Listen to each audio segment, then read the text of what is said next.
Well, good evening, folks, and welcome to our home Bible study this evening. We will be looking at Genesis chapter 19, which again returns the focus back to Lot.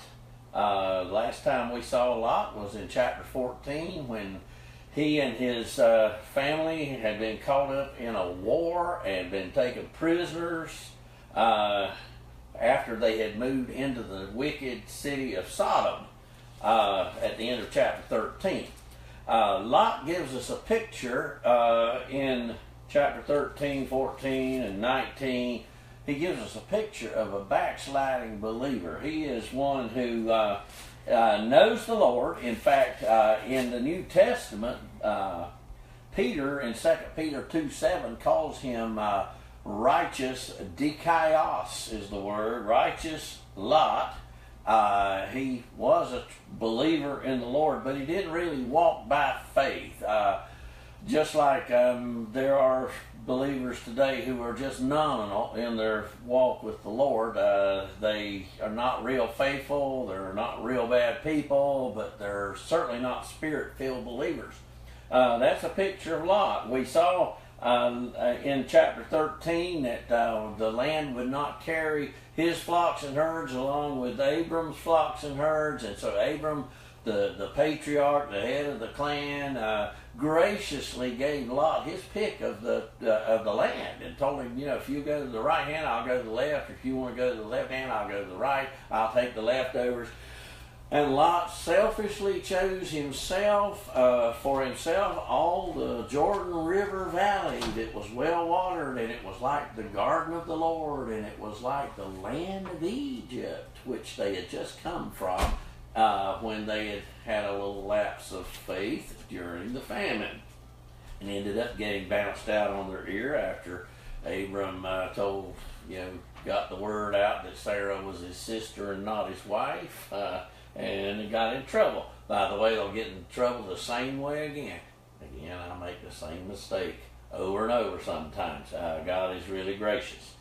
Anyway, the three men have come to Abraham's house to last time, and Abraham was just sitting in the tent door and saw these three men coming. Two of them, we find out as we'll read in a minute, that they are angels. The other one stayed behind and shared his heart with Abraham, and he was the Lord himself in human form, sort of the Lord with his glory kind of dimmed down, and told Abraham that he was going to destroy Sodom, going to check it out.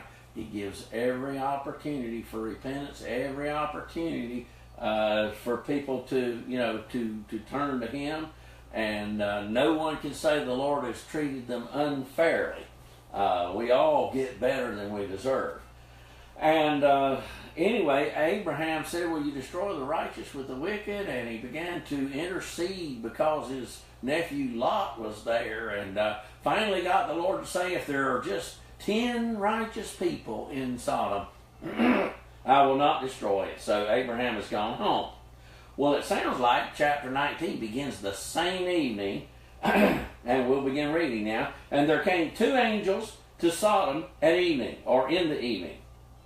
And Lot sat in the gate of Sodom, and Lot, seeing them, rose up to meet them, and he bowed himself with his face toward the ground, very much like Abraham did when the Lord and those two came to Abraham's house. But what he says is different. And he said, behold now, my lords, and it's a different word for Lord. It's a word for a human master here. Turn in, I pray you, into your servant's house, and tarry all night. Wash your feet, and you shall rise up early and go on your ways. And they said, nay, but we will abide in the street all night. And he pressed upon them greatly. And they turned in unto him, and entered into his house, and he made them a feast, and did bake unleavened bread, and they did eat. But before they lay down, the men of the city, even the men of Sodom, compassed, that is, surrounded the house round, both old and young, all the people from every quarter. And they called unto Lot, and said unto him, where are the men who came into thee this night? Bring them out unto us, that we may know them, and that is a sexual knowledge. And Lot went out at the door unto them, and shut the door after them, and said, I pray you, brethren, do not so wickedly. Behold, I have 2 daughters, who have not known man. Let me, I pray you, bring them out unto you, and do ye to them as is good in your eyes. Only to these men do nothing. For therefore came they under the shadow of my roof. And they said, these are the men of the city, stand back. And they said again, this one, speaking of Lot, came in for to sojourn, and he will needs be a judge. Now we will deal worse with thee than with them. And they pressed sore upon the man, even Lot, and came near to break the door. But the men, that's the 2 angels, put forth their hand and pulled Lot into the house to them and shut the door. And they smote the men that were at the door of the house with blindness, both small and great, so that they wearied themselves to find the door. And the men said unto Lot, Hast thou here any besides son-in-law, and thy sons, and thy daughters, and whatsoever, or it could even be translated, whosoever thou hast in the city, bring them out of this place. For we will destroy this place, because the cry of them is waxen great before the face of the Lord, and the Lord has sent us to destroy it. And Lot went out and spake unto his sons-in-law, who married, or it could be rendered, who were to marry, or who were in the process of marrying even his daughters, and said, Up, get you out of this place, for the Lord will destroy this city. But he seemed as one that mocked unto his sons-in-law. And when the morning arose, then the angels hastened Lot, saying, Arise, take thy wife and thy 2 daughters which are here, lest thou be consumed in the iniquity or the guilt of this city.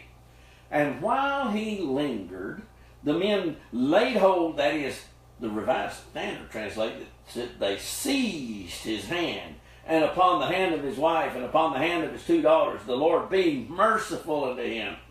And they brought him forth and set him outside the city. That is, physically brought him out. And it came to pass, when they had brought them forth abroad, that he said, this is one of the angels, Escape for thy life, look not behind thee, neither stay thou in all the plain, escape to the mountain, lest thou be consumed. And Lot said unto them, Oh, not so, my Lord. Behold, thy servant has found grace in thy sight. Thou hast magnified thy mercy, which thou hast shown unto me in saving my life. I cannot escape to the mountain, lest some evil overtake me and I die. So he still didn't quite sense the ramifications and the seriousness of this. Behold now, this city, he's speaking of another town, is near to flee to, and it is a little one. Oh, let me escape there. Is it not a little one, and my soul shall live? And he said unto him, See, I have accepted thee concerning this thing, that I will not overthrow this city for which thou hast spoken. Haste thee, escape there. For I cannot do anything till thou be come there. Therefore the name of that city was called Zoar, which means little. The sun was risen upon the earth when Lot entered into Zoar. Then the Lord rained upon Sodom and upon Gomorrah brimstone and fire from the Lord out of heaven. And he overthrew those cities and all the plain and all the inhabitants of the city and all that grew upon the ground. But his wife, that's Lot's wife, looked back from behind him, and she became a pillar of salt. And Abraham got up early in the morning to the place where he stood before the Lord. And he looked toward Sodom and Gomorrah, and behold, all the land of the plain, and toward all the land of the plain, and beheld, and lo, the smoke of the country went up as the smoke of a furnace. And it came to pass, when God destroyed the cities of the plain, that God remembered Abraham, and sent Lot out of the midst of the overthrow, when he overthrew the cities in which Lot dwelt. And Lot went up out of Zoar. Well, he didn't figure very safe there either. Dwelt in the mountain, and his 2 daughters with him, for he feared to dwell in Zoar. And he dwelt in a cave, he and his 2 daughters. And the firstborn said unto the younger, Our father is old, and there is not a man in the earth to come in unto us after the manner of all the earth. Come, let us make our father drink wine, and we will lie with him, that we may preserve seed of our father. And they made their father drink wine that night, and the firstborn went in and lay with her father, and he perceived not when she lay down, nor when she arose. And it came to pass on the morrow that the firstborn said unto the younger, Behold, I lay last night with my father, and let us make him drink wine this night also, and go thou in and lie with him, that we may preserve seed of our father.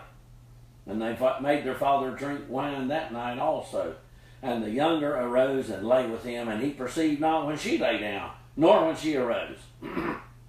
Thus were both the daughters of Lot with child by their father.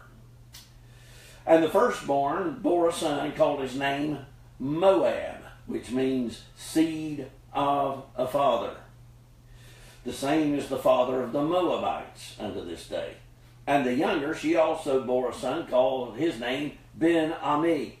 The same is the father of the children of Ammon unto this day. And that one means son of my own kindred. What a story, and what a picture, and what a final scene we have of the shipwreck of Lot's faith and his walk with the Lord.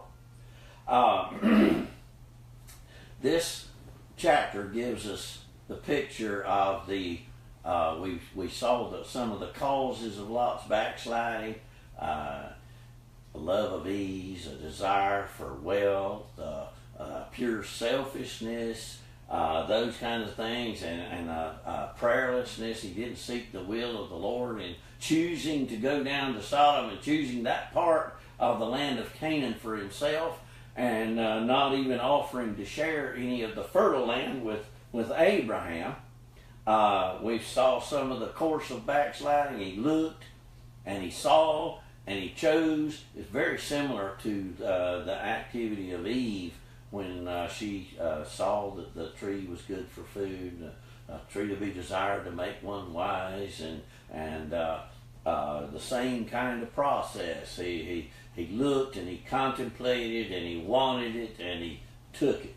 And so he has pitched his tent toward Sodom, finally moved into Sodom, got caught up in a war and taken prisoner. Again, the Lord has used circumstances and situations to show Lot that he's not in a safe place. He's gotten kind of out from under the umbrella of God's protection, and he is in a dangerous and a wicked, wicked city. Well, the three men that came to Abraham's house last time, one of them, the Lord, the other two, the angels, they have come now to Sodom in the evening. It's presumably the same day. Again, these are not ordinary men. Mamre, where Abraham lives, is about 40 miles away. Normally that would be at least a 2 to 3 day walk to get there. I remember ran out of gas one Sunday night about midnight, and I walked about 7 miles to get home, and it was getting light when I came in the yard. I had my Sunday shoes on, my feet were all blistered. To go 40 miles I'd hate to try to do that in one day. Anyway, but they have come in the evening, and Lot is sitting in the gate of the city. That's where the elders, where the head men, like what we would say the town council, would be gathered there. It's where town business would be transacted, and Lot has become one of the leading citizens, one of the head men of the town of Sodom. And he sees these strangers, and he runs and greets them, bows his face toward the ground, just as Abraham did with the Lord and the two angels in the previous chapter. The wording in verse 2, particularly in the Hebrew, makes it pretty clear that he does not recognize that these are angels or angelic beings. When he says, "Behold now, my lords," it's a different Hebrew word. Adonai was used by Abraham in chapter 18. This is the word Adon that is used of human masters. In fact, it's the same word that Sarah used when she laughed back in chapter 18, verse 12, and she said, "After I'm waxed old, shall I have pleasure?" My Lord, being old also, is a word for human Lord. Again, in Hebrews, we're told about people entertaining angels unawares. Well, this is an example of that. Lot, again, is so out of tune with the Lord that he does not recognize who it is that he has invited to come to his house. Notice also that they are reluctant to come into his house.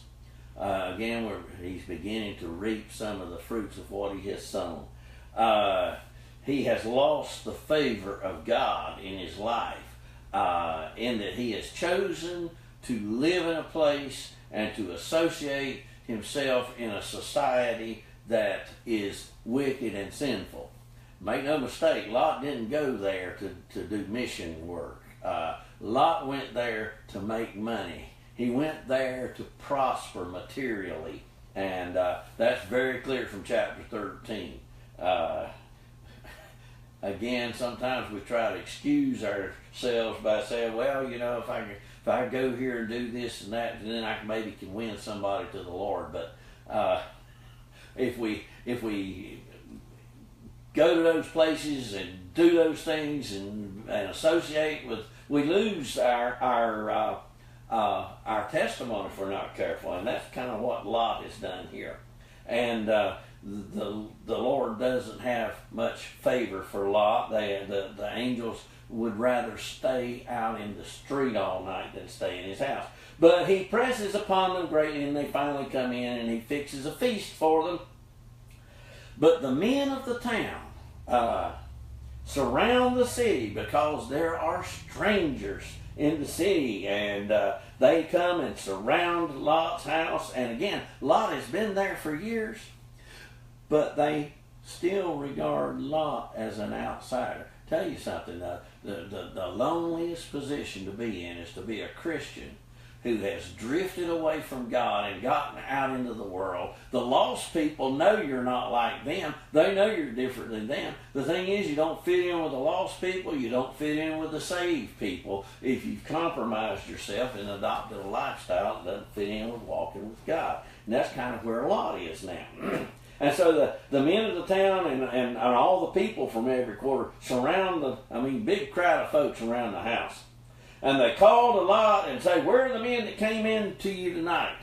Bring them out unto us that we may know them. It's the same word, same terminology that's used back in chapter 4 where it says that Adam knew his wife Eve, and she conceived and bore a son named Cain. It's the same terminology that's used, in that case. It is a sexual kind of knowledge. Again, these are the men of Sodom, and these are the angels, and again, we have the word sodomy now that comes right from this. Anyway, Lot goes out the door and tries to talk the people down, and to try to protect his guests, and he offers his daughters. I have 2 daughters who have not known him. Let me bring them out to you. Do whatever you want to them. But don't do anything to these men. Again, in Middle Eastern culture, your guest is under your protection, this kind of thing. But I'll just tell you what.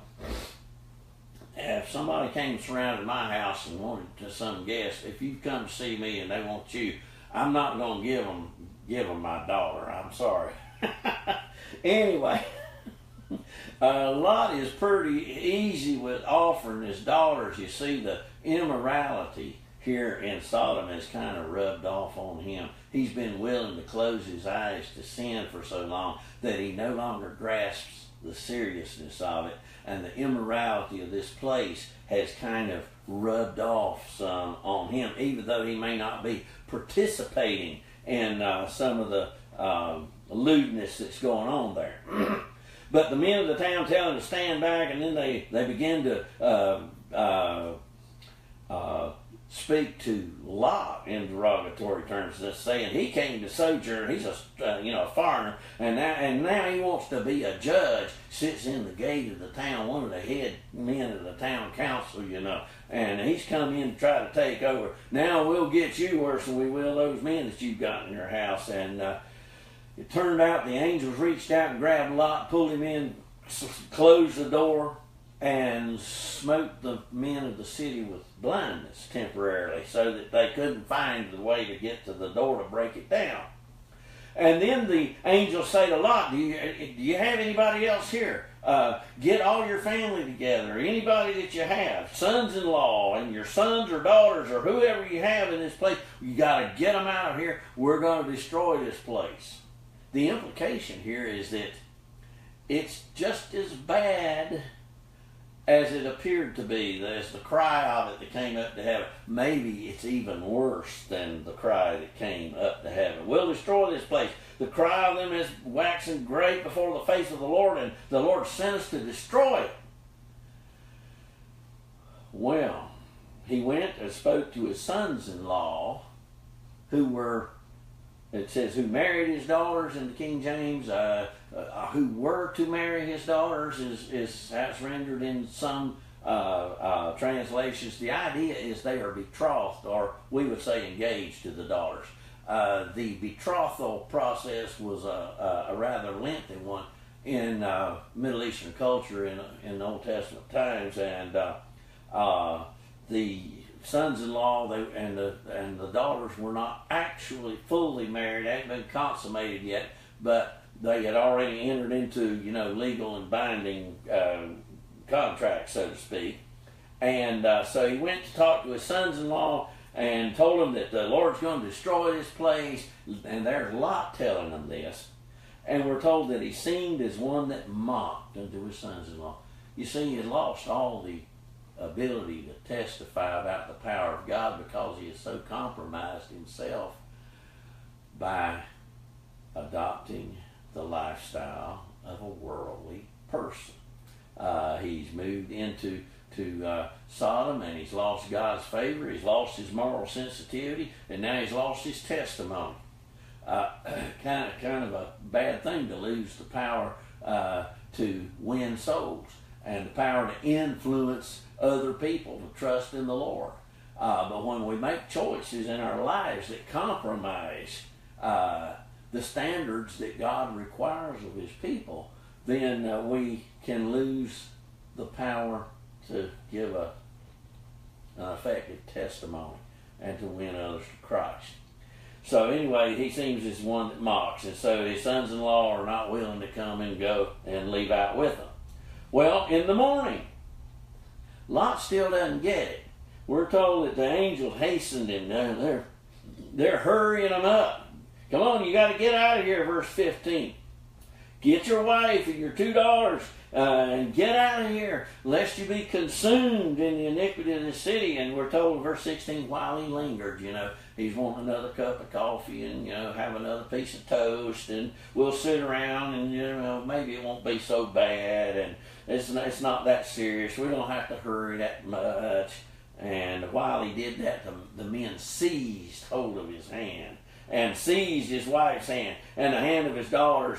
And then it asserts the Lord being merciful to him.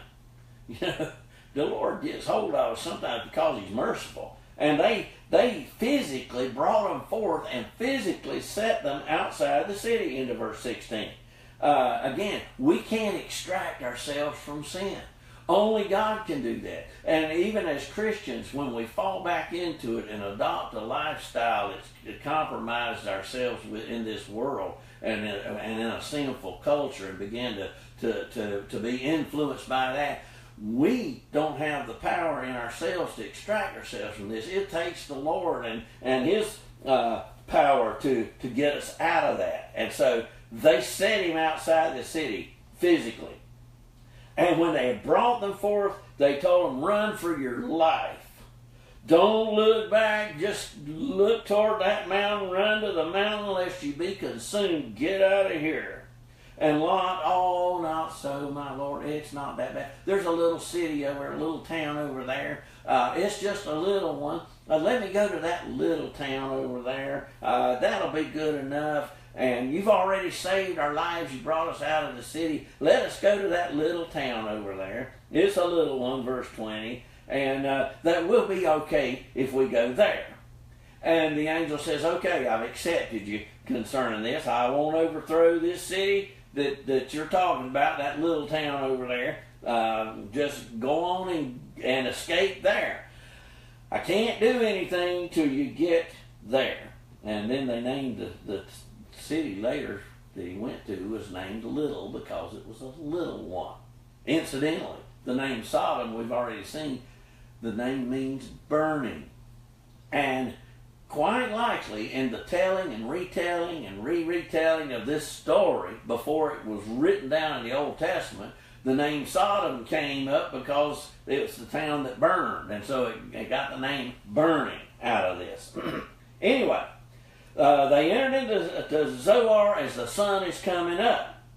And soon as they get into that town, the Lord rains brimstone or sulfur and fire from the Lord out of heaven.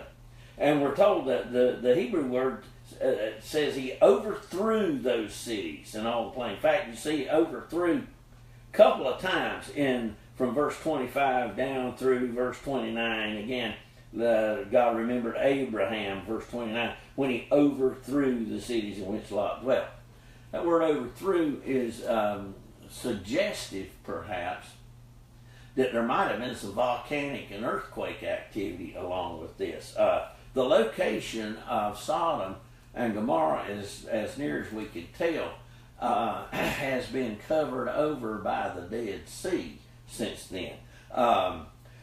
From the Sea of Galilee right down the Jordan River through the Dead Sea on down to the Red Sea, there is a geographical fault line there. In fact, the Dead Sea is the lowest point on the face of the earth. And there are those that think, and it's possible that in this overthrow of Sodom and Gomorrah, it could have been one of those mountains, might have been volcanic, and might have spewed, ash and flaming rock and stuff down on Sodom and destroyed it that way, and then the earthquake that came with it and all of that was kind of sunk down, and the sea of the Dead Sea just covered all of that over. I don't know, but again, God completely destroyed that city and all of the plain, we're told.